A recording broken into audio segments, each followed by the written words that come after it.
네, 마니로 소팀 팀장 정승찬입니다. 혹시 승천 씨 그 강의 자료가 화면에 송출될 수 있죠? 네, 네네. 그러면은 이따 하시면서 알아서 송출하세요. 저 네, 열어볼게요. 네. 네, 알겠습니다. 어, 지금 저희 협회에 그 회심의 2001년 회심의 작품 이제 마니또에서 첫 번째 강의 메인 강의를 맡게 돼서 그런 영광을 주신 협회장님과 이사님께 감사드리고요. 제가 이렇게 뭐 설명을 드리는 거는 제가 뭐 세무에 대해서 전문가이기 때문에가 아니고 그런 부분에 대해서 이제 자료를 계속 올려주시니까 이제 그렇게 이제 강의를 해주라고 말씀하신 것 같은데, 제가 생각하는 것은, 어, 뭐든지 전문가가 따로 다 있거든요. 약은 약사에게 사시는 거고, 그 다음에 세금에 대해서는 세무사에게 물어보는 게 정답이신 것 같아요. 근데 아무것도 모르고 지식적이나 아니 세무적인 지식이 없는 상태에서 세무사하고 이야기하는 거하고 내가 내 물건에 대한 아니면 내가 문의하고자 하는 것에 대해서 어느 정도의 지식을 가지고 세무사하고 이야기하시면 이해하시기도 편하고 그리고 그 받아들이는 그 세무사하고 이야기하실 때에도 그분하고도 대화가 원활하게 되기 때문에 좀 더 많은 대화, 심도 깊은 대화를 하실 수가 있다는 거예요. 그래서 여기에서 해법을 찾으려고는 하지 마시고요. 이런 부분들이 있다는 것을 인지만 하시고, 그 다음에 그 부분에 대해서, 아, 이런 상황은 이런 상황이 있었구나를 알고 계시고, 그 다음에 거기에서 나의 의문점을 찾아내신 다음에 세무사하고 상담을 하실 때, 이제 그런 부분에 대해서 논의를 더 하시면 좀 더 깊은 것, 아니면 좀 더 어떤 훌륭한 팁이 나오지 않을까 그렇게 싶습니다. 그래서 서두에 말씀드렸다시피, 여기서는 어떤 해법의 제시가 아니고, 기존에 있는 그 바뀐 부분에 대해서는 언급으로만 마치겠다는 거 먼저 말씀드리겠습니다. 제가 이제 발표를 할게요.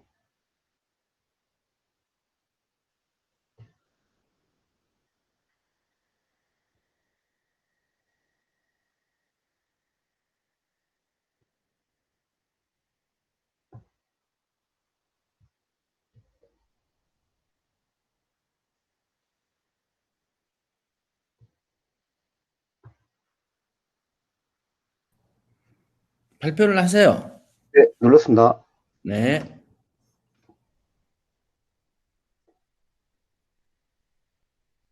지금 보이시나요? 네, 보입니다. 네네. 네, 보입니다. 일단 세금의 종류에 대해서 한번 짚고 넘어가셔야 될 것 같아요. 물론 다는 알고 계시겠지만 일단 세금 같은 경우에 징수의 지표에 따라서 국세하고 지방세로 나눠지거든요. 이제 국세 같은 경우에는 중앙부처에서 국세청에서 이제 거의 부과하는 게 거의 대부분이고요. 지방세는 지방자치단체에서 자치단체를 운영하기 위해서 이제 부과하는 세금이라고 생각하시면 될 것 같아요.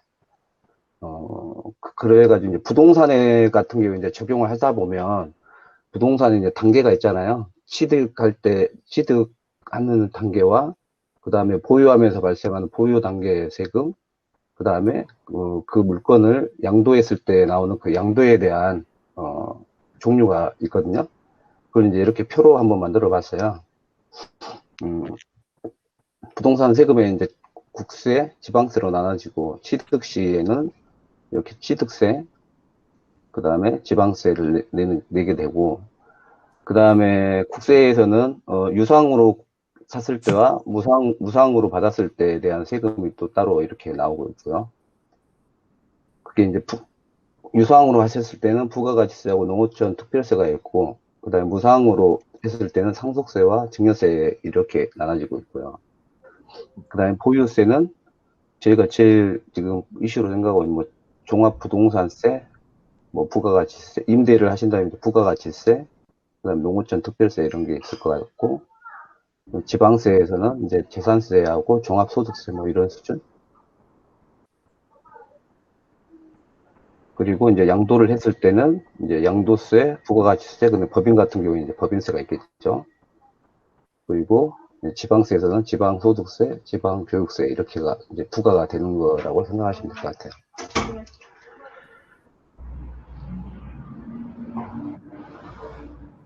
지금 처음에 제가 강의를 하려고 이제 강의안을 만들었었는데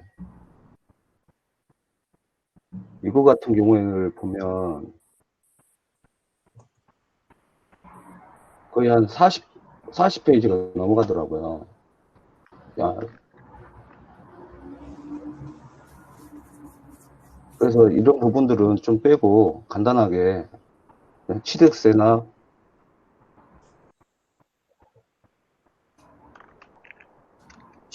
종합부동산세, 양도세에 대해서 간단하게 설명을 드리고 마치는 걸로 하겠습니다. 지금 바뀌는 게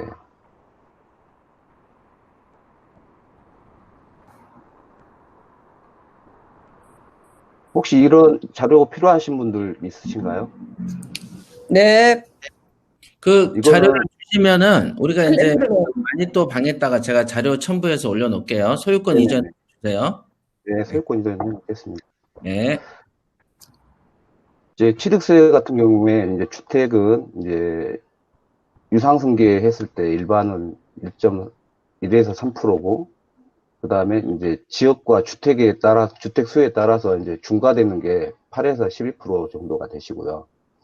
그 다음에, 원시 취득이라 하면 이제 처음 주택을 건축해가지고, 주택을 건축을 해서 그걸 이제 했을 때가 이제 원시 취득이시고요. 아니면 지어진 것을 바로 이제 그 분양받은 거를 바로, 구매를 하셨을 때, 뭐, 그게 원시 취득이고, 그 다음에 증여세 상속세는 알고 계실 것이고, 이제 오피스텔 같은 경우에는, 그대로 4%, 그리고 중과세는, 취득 시에는 중과세가 없고요. 그래서 요즘 같은 경우에 이제 오피스텔 같은 경우를 좀 많이 보시는 거는 같더라고요.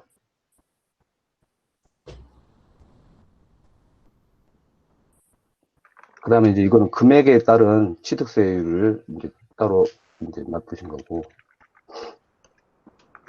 그 다음에 이제, 중과되는 취득세에 대해서 따로 설명을 한번 해드리면, 이제 개인 같은 경우에,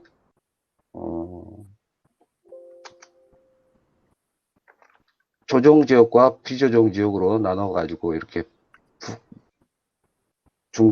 중과율이 이렇게 변화가 되는 거고, 법인은 무조건 조정지역, 비조정지역 상관없이 12%로 책정이 되어 있습니다.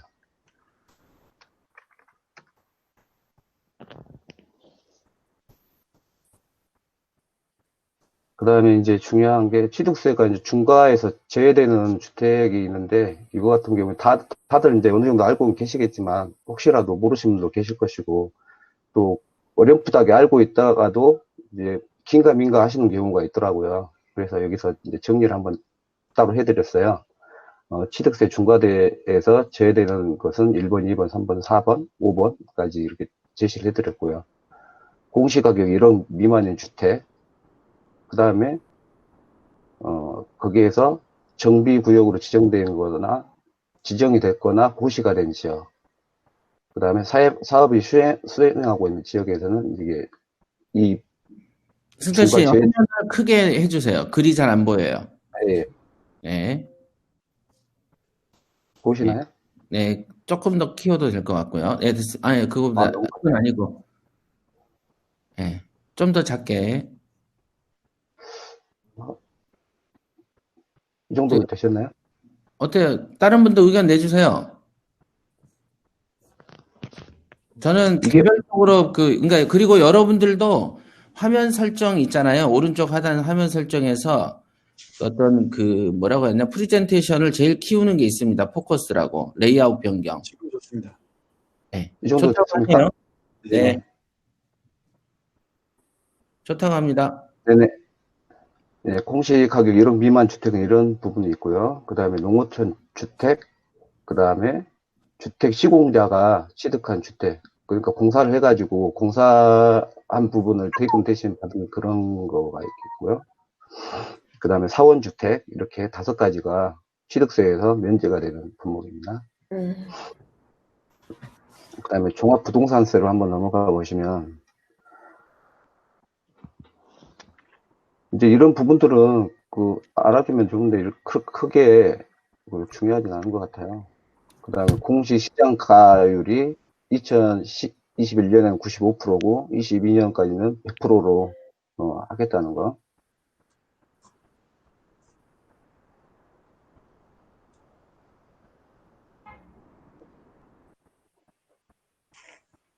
네, 주택에 대한 세율을 보시면 이것도 다 언론이나 다 나왔기 때문에 알고는 계실 거예요.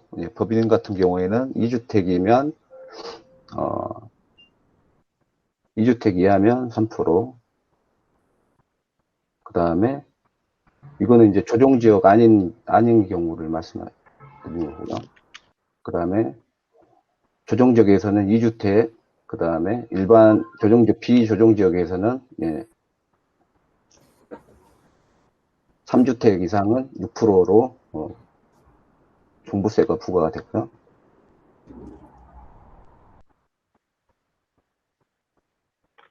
여기 이제 세세한 내용은 여기 다 작성을 해놨으니까 이걸 참조하시면 되실 것 같아요.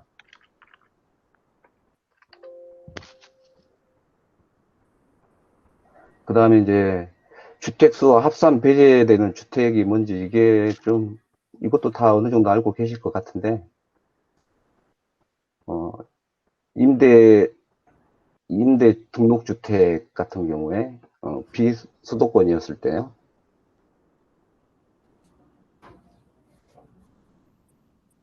(2018년 4월 1일) 이전 등록한 경우는 공시지가 6억, 비수도권은 3억이고요.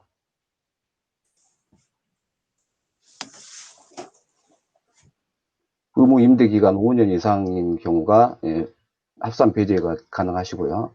그 다음에 2018년 4월 1일 이후에 등록을 하신 분은 공시지가 6억, 이건 꼭 동일하고, 이거는 의무 임대기간 8년 이상을 신청하신 분이 해당이 되신 거고요.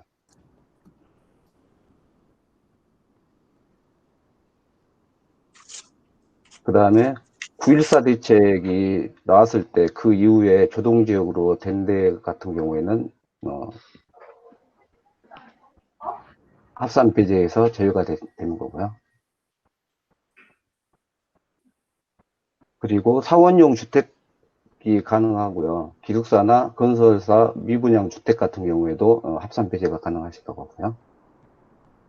그 다음에 상속주택 중 지분율 20% 이하나 상속 지분이 공시가격 3억 원 이하일 때도 이게 합산 배제가 가능하다고 하십니다.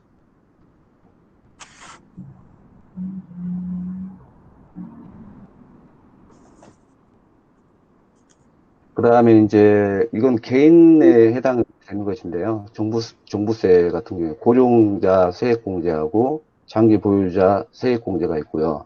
이거 2개를 동시에 세액공제를 받으시면 이제 80% 이상은 아마 안 되실, 80%를 넘지 않아요. 여기 보시면 70대 고령자 세액공제로 40%가 돼 있고, 그 다음에 장기 보유 세액공제가 15년 이상이면 50%잖아요.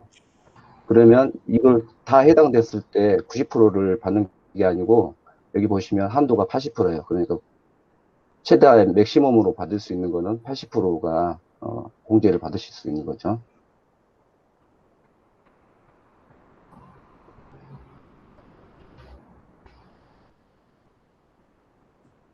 그 다음에 이제 부부 공동명의 1주택 특례 같은 경우에 기존에는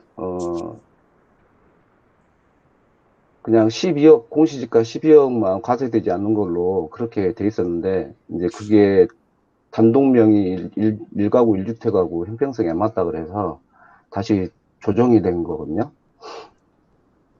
그래서 여기서 부부 공동명의로 했을 때는 12억만 공제가 가능하고, 그 다음에 아까 감면이 돼 있었던 장기 보유 세액이나 아니 고령 세액이 이거는 세액 공제가 안 됐었는데, 이게 바로 단독명 1가구 1주택하고 좀 형평성이 안 맞다 그래가지고 여기서는 이제 그것 때문에 특례법이 2021년부터 이제 바뀌게 된 게 이 부분이거든요.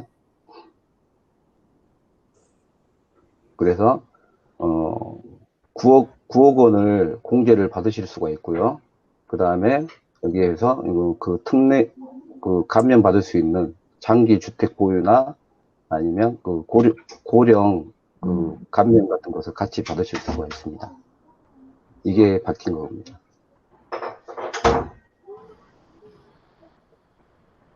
법인 종부세 같은 경우에 따로 여기 표시를 해놨고요. 세액은 주택 수요에 따라서 3%, 6%가 되시고 공제되는 것은 이제 공제는 아무것도 받을 수가 없고 세 부담 상한율도 적용이 안 된다는 걸로 나와 있고요.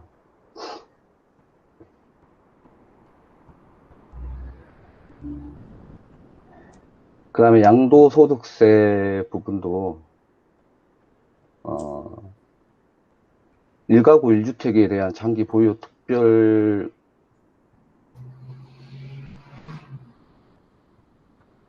기존에는 보유 기간으로만 했었거든요. 이렇게 보시면 3년에서 4년은 뭐 24%, 32% 이렇게 공제하는 기계에 보유하는 기간이 긴가에 따라서만 이게 공제가 가능했었는데 이번에 바뀐 경우가 보면은 보유하고 거주를 같이 본다는 거죠. 네, 보유를 장기로 하면서 실거주를 얼마나 했냐에 따라서 여기에서 받으실 수 있는 특별 공제 기간이 틀려집니다.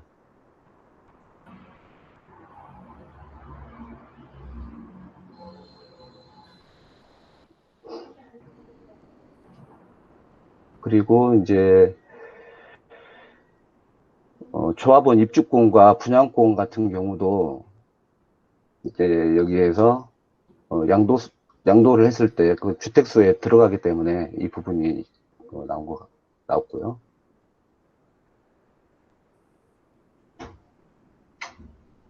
그리고 양도세 같은 경우도 3억에서 5억이 최대 구간이었었는데 새로 신설해가지고 5억에서 10억, 그 다음에 10억을 초과하는 경우가 나온 거고, 이거 같은 경우에는 이제 주택 가격이 이제 10억이 넘어가는 가격이 이제 속출하다 보니까 그런 부분에 대해서 세율을 좀 더 높게 받기 위해서 이게 구간을 새로 신설을 한 것 같아요.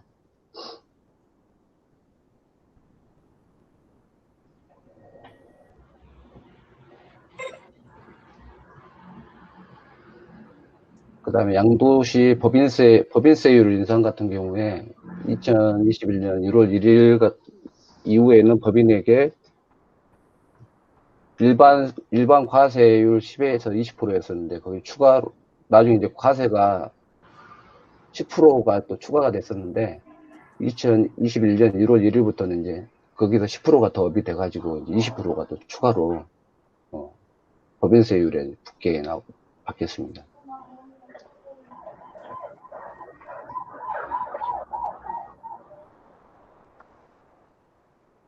보통 이제 제가 준비한 내용은 이 정도인데요. 제가 이렇게 설명을 이렇게 드린 거는 이제 앞번에도 말씀드렸다시피 세법이라 여러분들도 딱딱하고 저도 이제 내용적인 부분으로도 이제 공부를 한다고 했는데 설명을 그렇게 잘 할 수는 없어요. 그래서 이런 부분이 있다는 것만 알고 계시고 거기서 이제 좀 더 공부를 하셔서 이제 세무사하고 상담을 하실 때 이런 부분들에 대해서 의문점을 갖고 한번 접근하시고 그 다음에 취득세 같은 경우도 마찬가지예요. 이게 이제 취득한 양도세 같은 경우에도 취득한 연도가 언제냐에 따라서 아니면 뭐 주택 수에 따라서 이게 그 각각의 케이스에 따라서 좀 구별해야 될 부분들이 많이 있기 때문에 세무사하고도 상담을 하시더라도 이게 좀 난해하게 생각하시는 부분들이 많거든요. 그러니까 그런 부분들도 좀 이런 부동산에 대해서 잘 아시는 세무사하고 상담을 하시면 될 것 같고, 이렇게 세법이 제가 설명해도 잘 못 알아들을 정도인데 이제 모르신 분들도 아예 이제 문외한이라 잘 모르시는 경우가 있잖아요. 그래서 이런 세금 부분에 대해서는 전문가에게 진짜 맡기시고 내가 해야 될 부분이 뭐냐 경매에 대해서만 집중을 하셔야 될 것 같아요. 제가 봤을 때. 예. 그리고 진짜 이런 부분들이 맞는지 안 맞는지는 전문가하고 상담을 먼저 하셔서 세무사나 뭐 그 법무사하고 상담을 하셔가지고 그런 세금 부분에 대한 거는 하시고 진정으로 내가 해야 될 거는 경매에 대한 그 부분에 대해서 좀 더 생각을 하셔야 되는데 지금 같은 경우 주택에 대한 규제가 심하다 보니까 이거 주택을 투자를 해야 될지 말아야 될지 어떻게 해야 될지 그런 부분이 좀 난해하잖아요. 근데 아까 협회장님께서도 말씀하셨다시피 이러한 부분이 있었을 때는 이 단계에서 멈추고 가만히 있지 마시고 거기에 대해서 빠져나갈 수 있는 아니면 다른 부분으로 나갈 수 있는 부분들을 더 생각을 해 보셔야 될 거예요. 제가 어제 페이스북에 하나 올려드린 게 있잖아요. 이제 저희 또팀하고는 잠깐 말씀을 드렸었는데 이거거든요. 이거 보셨죠? 네. 생활용 숙박시설 같은 경우에 아까 취득세 부분이 기존에 이제 주택수에 포함이 안 되기 때문에 생활용 숙박시설에 대해서 좀 투자를 하시려는 분들이 많으셨어요. 근데 이런 부분들이 이제 숙박업으로 하다 보니까 이제 좀 또 브레이크가 걸렸다고 생각을 하실 거예요. 저는 이 부분을 말씀드린 게 아니고 이제 주택 말고 다른 부분을 좀 생각을 하셔야 된다고 말씀드렸잖아요. 그럼 바로 위에 보시면 전기차 충전소 면적 1000스퀘어미터 미만은 일종 근린 생활시설로 분류할 수 있다. 이거 같은 경우는 저희가 토지를 투자한다고 생각했을 때 이런 부분이 전기차 같은 경우에 이제 앞으로 대체가 많이 되잖아요. 그러면 충전소도 많이 필요할 거란 말이에요. 기존에 이제 뭐 주유소로 대체가 되겠지만은 그 대체되기 전 단계에서는 신규로 전기차 충전소가 많이 필요로 할 거란 말이죠. 그리고 이게 지금 주거지역 내에도 들어갈 수가 있으니까 뭐 토지를 보실 때 주거지역 인근에 좀 어느 정도의 그 수요가 있는 데가 있다 하면 토지를 투자를 하셨을 때 이건 전기차 충전소도 한번 그래도 괜찮지 않을까 뭐 그런 생각도 한번 해보실 수가 있을 것 같아요. 그리고 뭐 가상현실 체험시설 같은 경우도 이렇게 법으로까지 해놨다 하면 이거는 이제 뭐 좀 더 좀 수요가 있을 거라고 생각을 하니까 이런 부분이 법적으로 됐을 거란 말이죠. 그리고 이런 부분들도 상가했을 때 이런 부분도 한번 생각해봐야 되지 않을까 그런 생각도 들고요. 그 다음에 했던 게 이제 이거거든요. 이거 같은 경우 상가를 하신다고 했을 때 뭐 제조업을 이종 근린 시설 중 제조업을 할 수 있는 그 기준이 나와 있으니까 지금 같은 경우에 보시면 이제 소상공인을 개발하기 위해 소상공인에 대한 그 특별법으로 해가지고 지금 보면은 개인 공방 같은 경우를 많이 좀 육성을 하려고 하는 그 추세거든요. 그렇기 때문에 이런 법도 한번 보시면 이걸 봤을 때도 공방 같은 것으로 입주를 할 수 있는 그런 상가 쪽도 괜찮지 않을까 그런 생각을 하게 됐어요. 그러니까 이런 신문 기사를 보실 때 나한테 안 좋은 부분만 이슈화된 부분, 숙박시설 못 하겠네? 이제 뭘 하지? 그런 생각만 할 것이 아니고 그 다른 이면도 있거든요. 제가 좀 전에 말씀드린 그것도 한번 보여주세요. 생활형 숙박 그거 있잖아. 네. 이제 그거는 숙박업소가 이제 허가로 나오면 주택으로 안 된다. 요거 별표 칠해놓은 거 아래. 여기요? 예, 예. 좀 전에 아까 그 아래 차인가요? 좀 전에 네. 요거는 한 줄이고 좀 정확하게 나온 거. 네, 예, 여기요. 여기. 네. 음, 기존에는 이제 그 생활형 숙박시설을 레지던트라고 하잖아요. 네. 레지던트를 하면서 이제 거기에서 주택같이 주택으로 사용할 수 있다, 이제 그런 부분에 대해서 홍보를 많이 했을 거예요. 그런 부분들을 홍보를 하고 그렇게 했었는데, 이제 그런 부분들을 못하고 하지 말기로 이제 명시를 한 거죠. 그래서 그다음에 레지던스는 앞으로 숙박 신고를 해야 되는 거예요? 앞으로는 4월 달에 이제 이게 시행이 된다고 그러거든요. 그러면 숙박업으로 이제 신청을 해가지고 해야 됩니다. 그러니까 이제 건축물 용도상 숙박시설인 곳은 지금까지는 숙박업 허가가 없이도 했는데 이제부터는 숙박시설 신고를 해라. 생활형 숙박시설이라고 건축물 용도상 숙박시설로 분류된 거는 숙박업도 신고해라 이런 거네요, 그냥. 예. 그러니까 이제 건축물 대장을 잘 봐야 되겠다, 우리가. 예. 그다음에 이제 그걸 생활형 숙박시설을 이제 주택으로 많이 전환을 시키려고 그러는 것 같아요. 그래서 이제 오피스텔 주거용이나 주택으로 용도를 변경하도록 유도를 한다고 그렇게 나와 있습니다. 스톱, 잠깐. 그러니까 생활형 숙박시설의 주택 용도 사용은 오히려 이제 이행 강제금을 부과함으로써 주택으로 사용하지 못하게 하고 생활형 숙박은 숙박시설 허가를 받게 해버림으로써 결국은 숙박시설이 아무래도 이제 인허가 절차가 좀 까다로우니까 그게 이제 피곤하면은 차라리 오피스텔이나 주택으로 용도 변경을 하게끔 유도한다는 얘기군요. 네네네.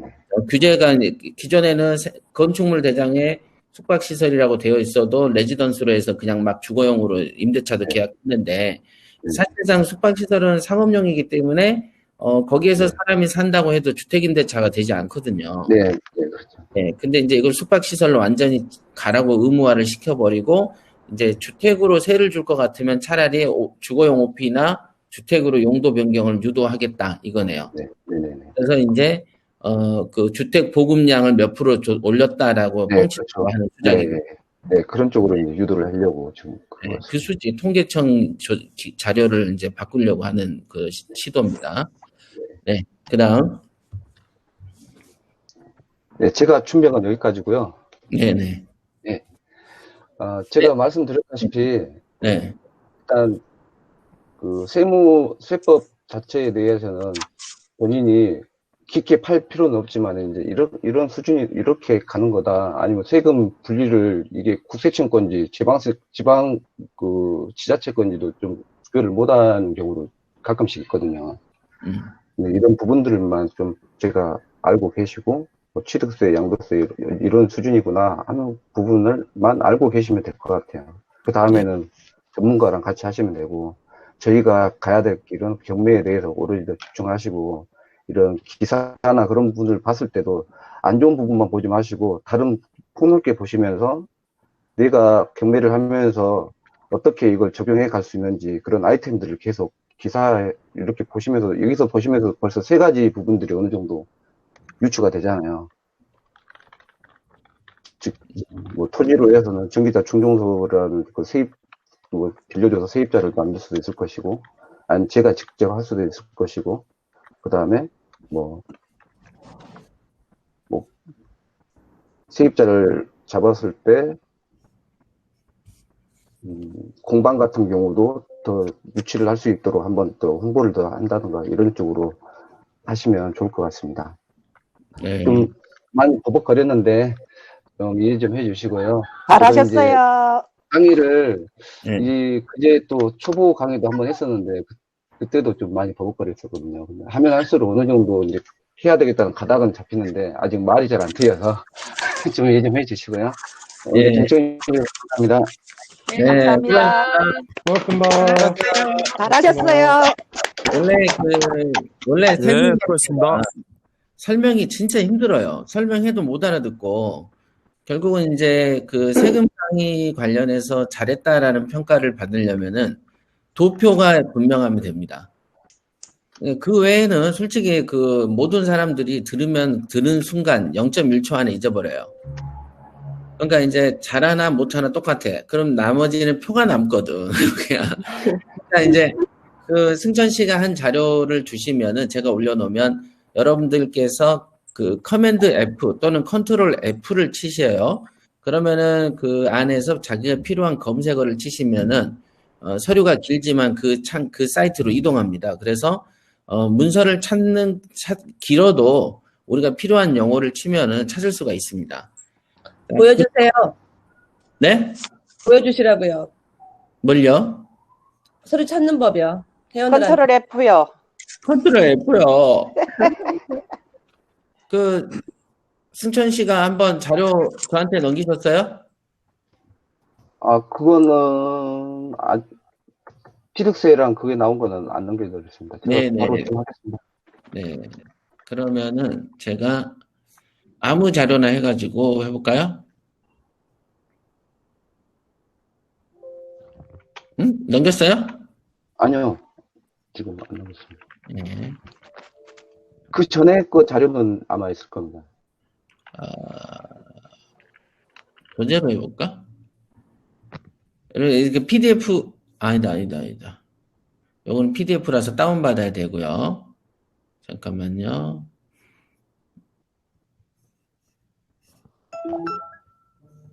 너무 왔네요. 지금 소유권 아직 안 넘겨드렸습니다. 예, 요거잖아요. 네.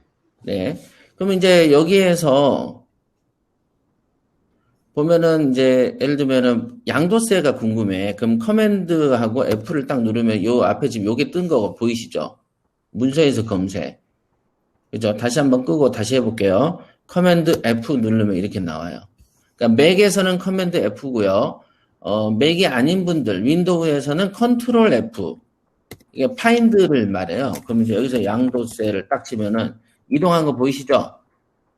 여기 보면은 뭐라고 써 있습니까? 5개를 찾았고 그 중에 1개가 먼저 있고 요걸 이제 요거 위아래로 이동하면서 문서를 찾는 것입니다. 그래서 지금 딱 치자마자 여기 1개가 등장했네요. 그러면 양도세는 2주택자지만 취득세와 양도세에서는 2주택자지만 종부세에서는 부부 각각 1주택이다. 그러니까 즉 여기는 뭐냐면 종부세 같은 경우는 합산과세가 위헌 판결을 받았어요. 그래서 부부 사이더라도 한 주택으로, 그러니까 부부 중 한 사람, 그러니까 종부세는 한 사람당, 종부세는 한 사람별로 받는다, 부과한다. 왜냐하면 부부가 합산해서 종부세를 내야 된다고 하면은 혼인하는 자체가 세금이 올라가 버리잖아요. 그래서 혼인의 자유를 침해한다라고 위헌 판결이 났거든요. 그 다음에 이제 두 번째 양도세를 보고 싶으시면 여기에 있는 아래로 탁 클릭하시면 넘어가요. 요 아래 여기 있다, 요거. 그죠? 양도세 있고, 그 다음 또 쭉 클릭하면 요 아래 또 나오죠. 이렇게. 그럼 이제 종부세를 클릭해 볼까요? 종부세. 그럼 종부세 관련해서 총 15개의 검색어가 검색되는 것을 보실 수 있습니다. 됐죠? 네. 네. 그래서 이제 문서가 길어도 이렇게 찾을 수 있다는 점 하나 있고요.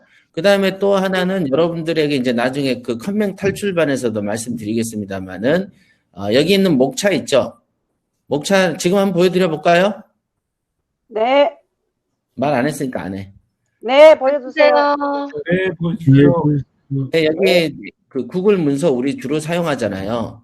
그럼 여기에다가 그 목차 여기 오른쪽에 보면은 삽입이라는 게 있습니다.